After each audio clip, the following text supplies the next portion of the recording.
কৰ্তন প্ৰস্তাৱৰ সপক্ষে জীৱনত ক'ব দিয়াৰ বাবে মই আপোনাক ধন্যবাদ জনাইছোঁ। Please Gogoi, please Gogoi, please. মই ছাৰ আপোনাক হাতযোৰ কৰি 2 মিনিটৰ কাৰণে অনুৰোধ জনাইছোঁ ছাৰ। মই জীৱনত কাকো হাতযোৰ কৰা নাই।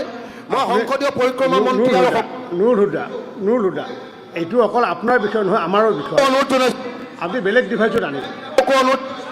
নুৰ হুদা, অধ্যক্ষ মহোদয়, মই খাৰিজ কৰিছোঁ।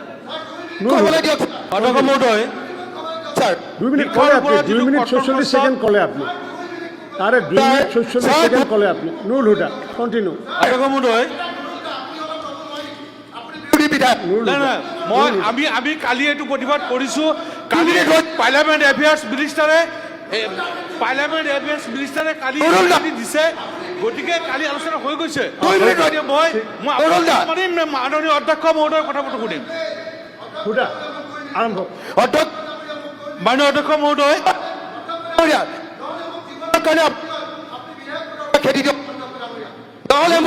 মাননীয় অধ্যক্ষ মহোদয়, শিক্ষা বিভাগৰ কৰ্তন প্ৰস্তাৱত মোক ক'ব দিয়াৰ বাবে মই আপোনাক ধন্যবাদ জনাইছোঁ। আপুনি এটা মীমাংসা দিয়ক ছাৰ, আপুনি এটা মীমাংসা দিয়ক ছাৰ। এনেকৈ সদন নচলে ছাৰ। গগৈ, আপুনি গগৈ, আপুনি বিশ্বাসঘাতক কিয় কৰে? সদন নচলে ছাৰ। আপুনি যে বিশ্বাসঘাতক, কাৰণ আপুনি 2 মিনিটৰ কথা কৈ পেলাই তেওঁক এক্সপেল কৰি দিয়া হ'ল। আজি দিনটোৰ কাৰণে এক্সপেল কৰা হ'ল। সদনৰ যি কাম কাজৰ কাৰণে তেওঁ দিনটোৰ কাৰণে ইয়াতে এক্সপেল কৰা। আপুনি এজন বিশ্বাসঘাতক এজন। 2 মিনিটৰ সময় লৈ পেলাই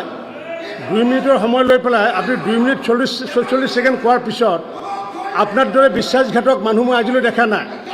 স্পীকাৰক বিশ্বাসঘাতকতা কৰিছে আপুনি, এজন স্পীকাৰক বিশ্বাসঘাতকতা কৰিছে আপুনি।